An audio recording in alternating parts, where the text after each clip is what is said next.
हर रोज एक नई कहानी देखने के लिए चैनल को सब्सक्राइब करें और बेल आइकन दबाना ना भूलें।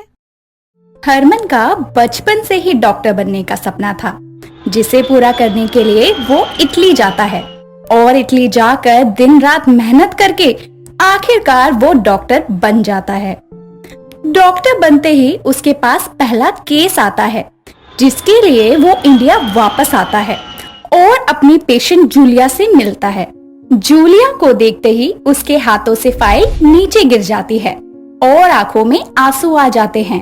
हरमन उसके बेड के पास में बैठकर उसका हाथ पकड़ के रोते हुए बोलता है, मुझे माफ कर दो जूलिया, उस दिन के लिए।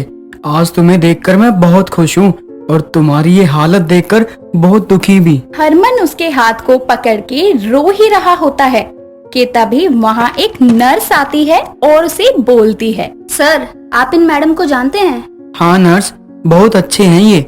वैसे इनकी ये हालत कैसे हुई और ये यहाँ कब से हैं? क्या तुम इनके बारे में मुझे कुछ बता सकती हो? हाँ सर, ये यहाँ पिछले 5 सालों से कोमा में हैं।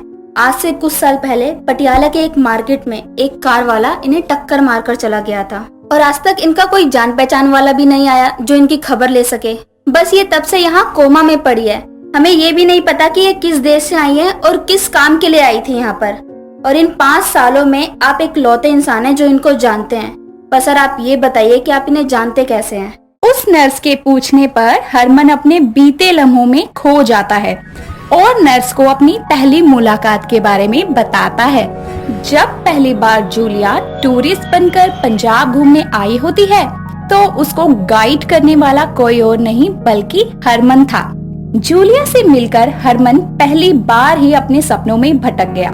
ऐसे ही एक दिन वो जूलिया को जलियांवाला बाग दिखाते हुए उसे बोलता है, नहीं, इस इटली वाली गोरी मैम में कौन सी बात है जो मुझे मेरे सपने पूरे करने से भटकाती है? What did you say? ओहो सोनी कुड़ी, मैंने पूछा कैसा है हमारा पंजाब, मतलब how is Punjab? Oh, it's beautiful.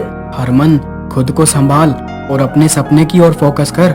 काश कि मैं अपने दिल की बात जूलिया से बोल पाता, पर क्या फायदा, वो एक टूरिस्ट है और कुछ ही दिनों में उसको इटली जाना ही है। हरमन उसको पंजाब घुमाने के साथ साथ पंजाबी डिशेस भी खिलाता था। देखते ही देखते जूलिया भी उसकी ओर अट्रैक्ट होने लगी और एक दिन जूलिया हरमन के पास आकर उससे बोलती है, What is your dream? I want to become a doctor. बस इसी के लिए मैं इतनी मेहनत करता हूँ। उससे बात करके जूलिया को भी उससे प्यार होने लगता है, लेकिन इसी के साथ उसका इटली वापस जाने का समय हो जाता है और एक दिन इटली जाने से पहले वो एयरपोर्ट के बाहर अपनी टूटी फूटी हिंदी में हरमन को अपने दिल की बात बताती है। You are a nice person. I love you. क्या तुम भी मुझसे प्यार करते हो?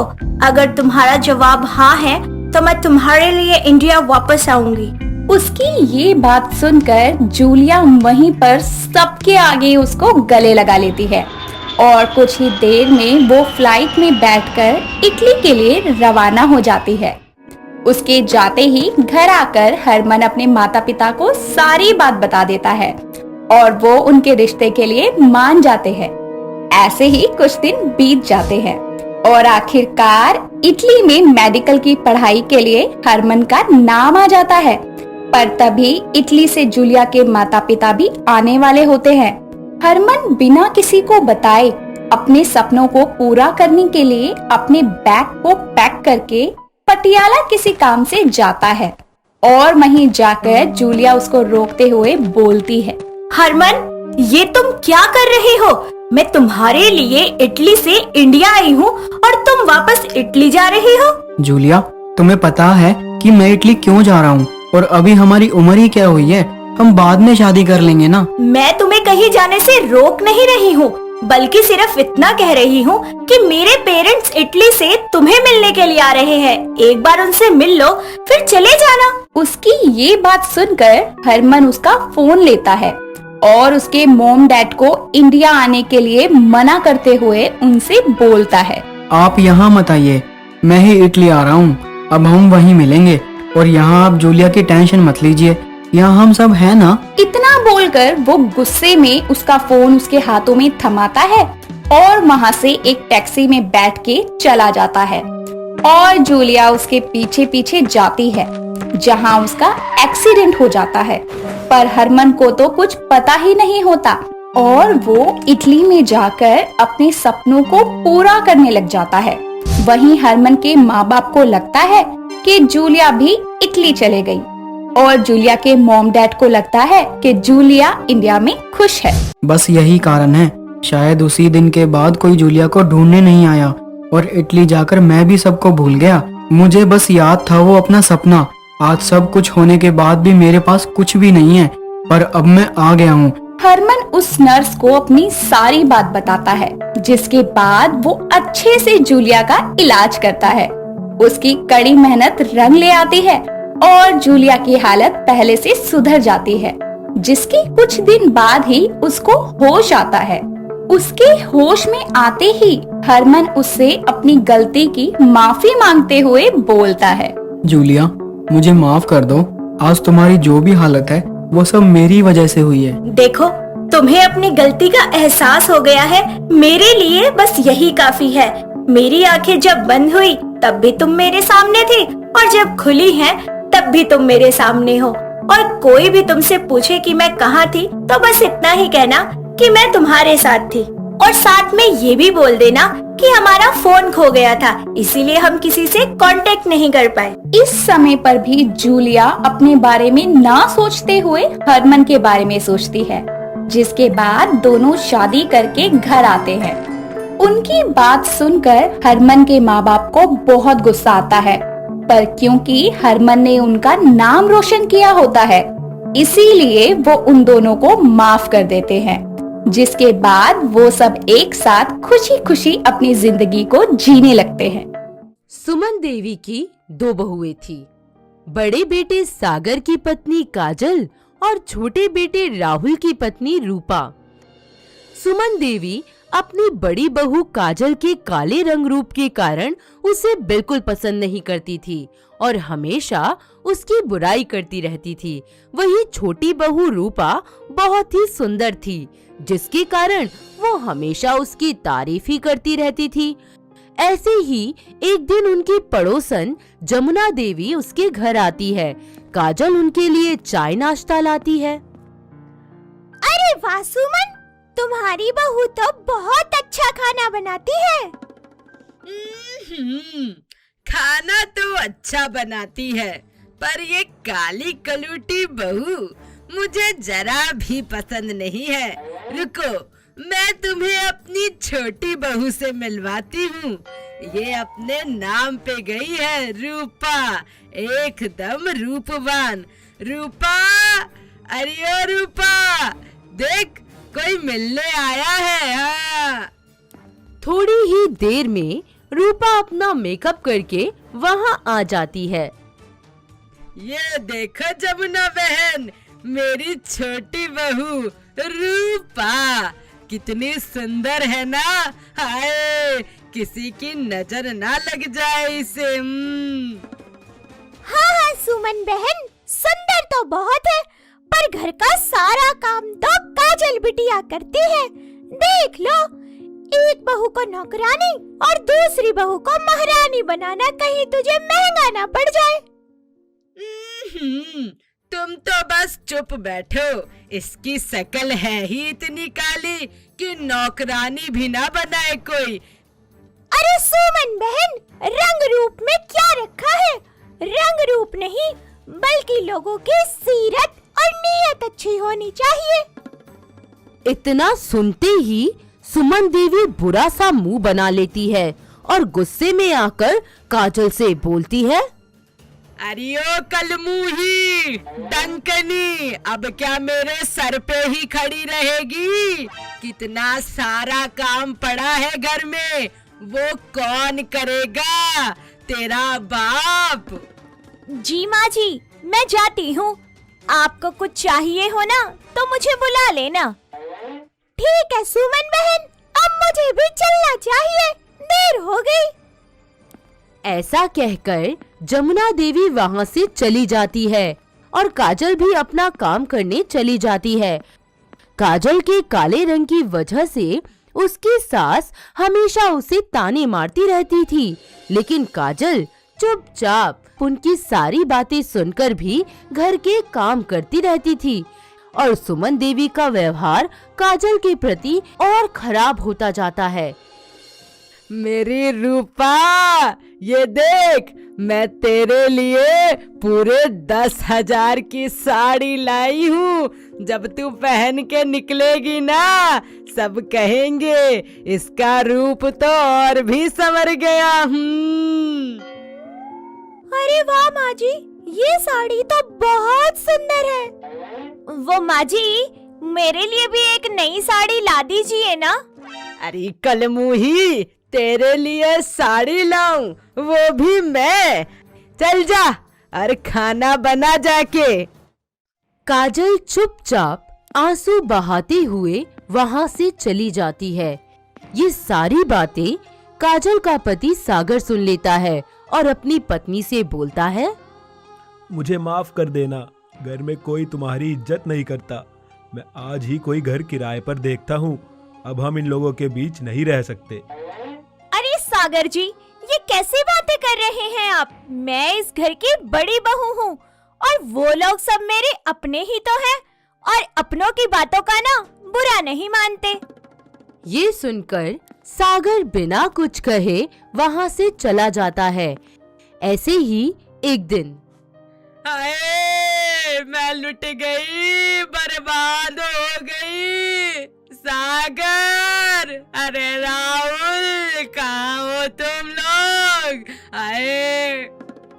उनकी रोने की आवाज सुनकर सब लोग उनके पास पहुंचते हैं। अरे माँ, क्या हुआ? आप रो क्यों रही हो? अरे मेरे लाल, सारे रुपए गहने चोरी हो गए। आए, कितनी मेहनत से एक पाई पाई जोड़कर गहने बनवाए थे। हो ना हो, जरूर इस कलमुही ने ही चुराए होंगे। हाँ, ये कैसी बातें कर रही हैं आप? मैंने तो कभी आपके गहने देखे तक नहीं हैं। हाँ माँ, आप हमेशा काजल को ही सताती रहती हो। ये ठीक नहीं है। ऐसा कहकर सागर वहां से चला जाता है। ऐसे ही कुछ दिन बीत जाते हैं। एक दिन राहुल और रूपा उसके पास आते हैं और कहते हैं, माँ, मैंने पास में ही एक नया घर खरीदा है और अब हम वहीं रहेंगे। अरे बेटा, तुमने कभी बताया नहीं कि अलग रहने का प्लान बना रहे हो। वो क्या है ना माँ जी, आपको सरप्राइज देना था, इसलिए नहीं बताया। अच्छा माँ जी, अब हम चलते हैं। ऐसा कहकर वो दोनों वहां से चले जाते हैं। अपनी चहेती बहू और बेटे के जाने की बात सोच सोचकर उसका दिल बैठा जा रहा था। नहीं नहीं, मैं अपनी रूपा को अपने से दूर नहीं जाने दूंगी। मैं अभी उनके पास जाकर उन्हें समझाऊंगी, वो जरूर मेरी बात समझेंगे। अरे मैं कितना प्यार करती हूँ अपनी छोटी बहू रूपा से। हाँ, ऐसा सोचकर वो राहुल और रूपा के कमरे की तरफ जाती है, लेकिन राहुल और रूपा के हंसने की आवाज सुन वो दरवाजे पर ही रुककर उनकी बातें सुनने लगती है। आज मैं बहुत खुश हूँ, अब हमारा अपना घर होगा। हाँ हाँ, इतना खुश होने की जरूरत नहीं है। आपसे तो कभी घर बनता ही नहीं, अगर मैं माँ जी के पैसे और गहने आपको चोरी कर ना देती। उनकी बातें सुनकर सुमन देवी दंग रह जाती है और चुपचाप वहां से चली जाती है। अपनी चहेती बहू और बेटे के इस धोखे को वो बर्दाश्त नहीं कर पाती, जिसके कारण उसे हार्ट अटैक आ जाता है और वो बेहोश होकर वहीं जमीन पर गिर जाती है।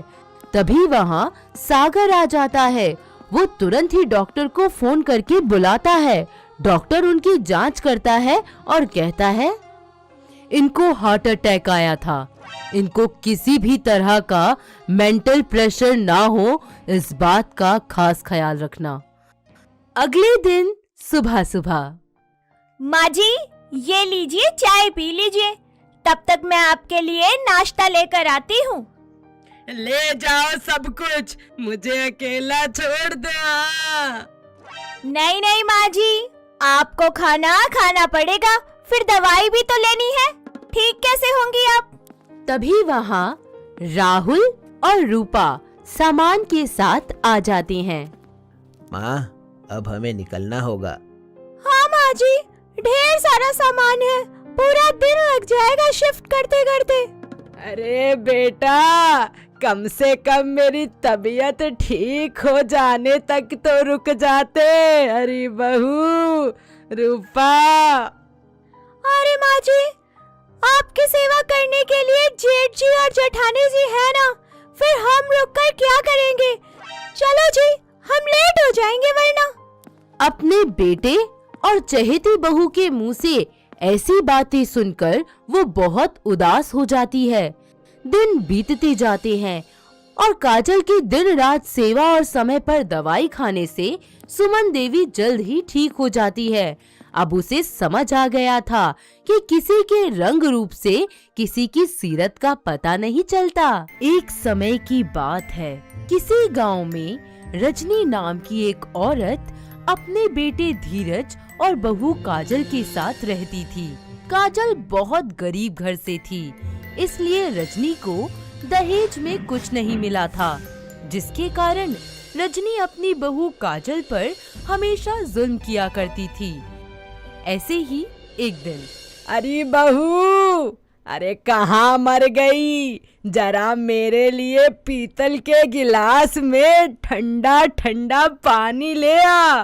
पर माँ जी, हमारे पास तो पीतल के बर्तन है ही नहीं और ना ही फ्रिज है, तो मैं ठंडा पानी कहाँ से लेके आऊंगी? हाँ हाँ, जब अपने मायके से कुछ लाती तो होता ना घर में कुछ। अपनी सास की ऐसी बातें सुनकर काजल की आंखें भर आती हैं और वो रोने लगती है। अरे ओ महारानी, अब ये रोना धोना छोड़ो और ये लो धीरज शहर से मिठाई लाया है।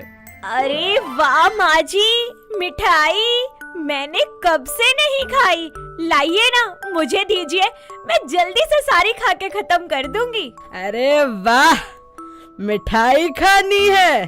तेरे लिए नहीं है ये तो मेरी प्यारी बिटिया नेहा के लिए है। जा उसे देकर आ। और हाँ, खाने की सोचना भी मत, वरना। नहीं नहीं माँ जी, मुझे तो वैसे भी मिठाई अच्छी लगती ही नहीं है, मैं जल्दी से जाकर ये मिठाई दीदी को दे आती हूँ। ऐसा कहकर बेचारी मिठाई खाने की लालसा अपने मन में दबाए पास ही गांव में रहने वाली अपनी ननद नेहा के घर की तरफ चल देती है। जब वो जंगल से होकर गुजर रही थी तो उसे किसी के रोने की आवाज सुनाई दी।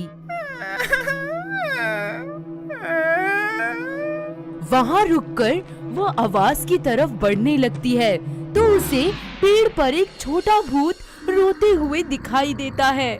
भूत भैया, आप क्यों रो रहे हो? क्या बताऊं बहन, मुझे बहुत भूख लगी है और खाने के लिए मेरे पास कुछ भी नहीं है।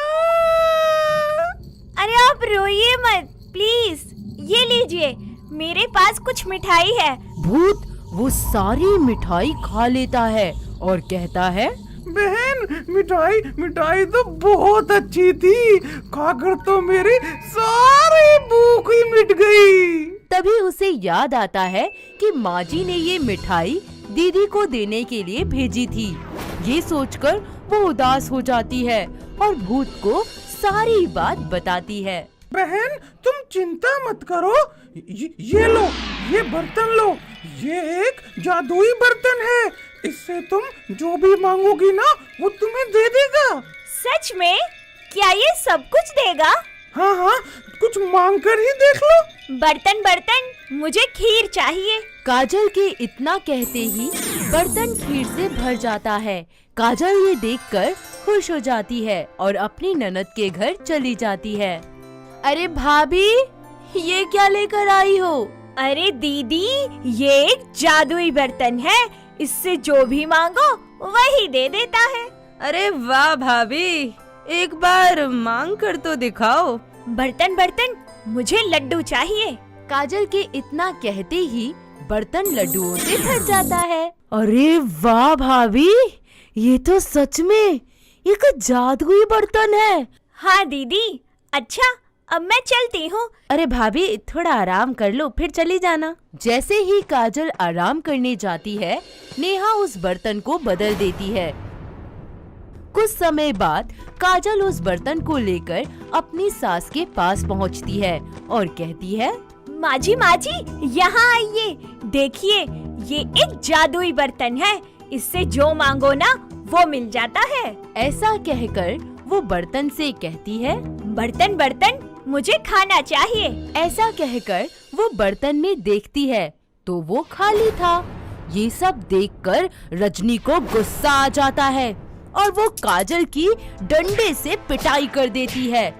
अगले दिन काजल फिर से उसी पेड़ के पास पहुंचती है जहां वो भूत मिला था। अरे बहन, क्या हुआ? इतने गुस्से में कहाँ जा रही हो? भूत भाई, तुमने मुझे बेवकूफ क्यों बनाया? वो बर्तन मेरे किसी काम का नहीं है। अरे नहीं, ऐसा कैसे हो सकता है? खैर छोड़ो, और ये पर्स लो। ऐसा कहकर भूत उसे एक पर्स देता है और कहता है, बहन इसे ना उल्टा करके हिलाना, इससे तुम्हें सोने के सिक्के मिलेंगे। क्या सच में? ये सोने के सिक्के देगा?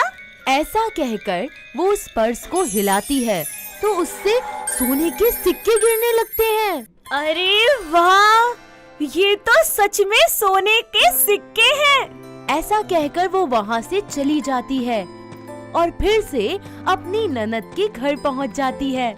अरे वाह भाभी, कितना सुंदर पर्स है, कहाँ से लाई? अरे दीदी, ये सोना देने वाला जादुई पर्स है। सच में भाभी, एक बार दिखाओ ना। हाँ दीदी, क्यों नहीं। ऐसा कहकर वो उस पर्स को हिलाती है तो उससे सोने के सिक्के गिरते हैं। अच्छा दीदी, अब मैं चलती हूँ। अरे भाभी थोड़ा आराम कर लो। जैसे ही काजल आराम करने जाती है, नेहा उस पर्स को बदल देती है।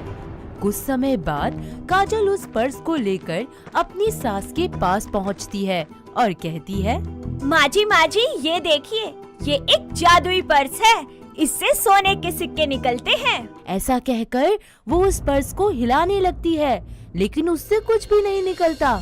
ये सब देखकर रजनी को फिर से गुस्सा आ जाता है और वो काजल की डंडे से पिटाई करने लगती है। अगले दिन काजल फिर से उसी पेड़ के पास पहुंचती है जहां वो भूत मिला था। अरे बहन, क्या हुआ? भूत भाई, तुमने फिर से मुझे बेवकूफ बनाया। ना वो बर्तन और ना ये पर्स किसी काम के नहीं है। अरे बहन, ऐसा नहीं हो सकता। अच्छा छोड़ो, और ये बताओ, आप यहाँ से सबसे पहले किसके पास गई थी? यहाँ से मैं अपनी ननद के पास गई थी। काजल की बातें सुनकर वो समझ जाता है कि हो ना हो इस नेहा ने ही वो जादुई बर्तन और जादुई पर्स बदल दिए होंगे। अरे भूत भाई, कहाँ खो गए? मैंने आपको मिठाई खिलाई और आपने मुझे बेवकूफ बनाया। बहन, आज मैं तुमको एक जादुई डंडा देता हूँ, ये आपकी सारी परेशानियाँ दूर कर देगा। ऐसा कहकर छोटा भूत काजल को एक जादुई डंडा देता है। काजल उस जादुई डंडे को लेकर अपनी ननद नेहा के पास पहुंचती है। आओ भाभी, और बताओ आज क्या जादुई चीज लाई हो? आज मैं ये जादुई डंडा लाई हूँ। ये बुरे लोगों को ना उनके कर्मों का दंड देता है। डंडा डंडा, चोर की कुटाई हो जाए। काजल के इतना बोलते ही डंडा नेहा की जम के पिटाई करने लगता है। भाभी रोको इसे। आई मम्मी, मैं आपके सारे सामान वापस कर दूंगी। भाभी रोको आई मम्मी। बस मेरे जादुई डंडे, रुक जाओ। ऐसा कहते ही डंडा नेहा की पिटाई बंद कर देता है और नेहा काजल को वो जादुई बर्तन और जादुई पर्स वापस कर देती है। जब काजल घर पहुंचती है तो रजनी कहती है, अरे महारानी, कहाँ थी इतने देर से? लगता है मेरी मार भूल गई है। तभी वो जादुई डंडा रजनी की पिटाई करने लगता है और वो दर्द से करहाने लगती है। अरे अरे ये क्या है बहू, रोको इसे। हाय रे मर गई। अरे अरे बहू रोको। डंडे रुक जाओ। ऐसा कहते ही डंडा रुक जाता है और रजनी अपनी गलतियों की हाथ जोड़कर माफी मांगने लगती है। इस तरह रजनी उस जादुई डंडे के डर से अपनी बहू को तंग करना छोड़ देती है और दोनों खुशी खुशी रहने लगते हैं। दोस्तों, अगर आपको ये कहानी पसंद आई तो इसे लाइक करें, शेयर करें और कमेंट करके बताएं कि कहानी में आपको सबसे अच्छा क्या लगा।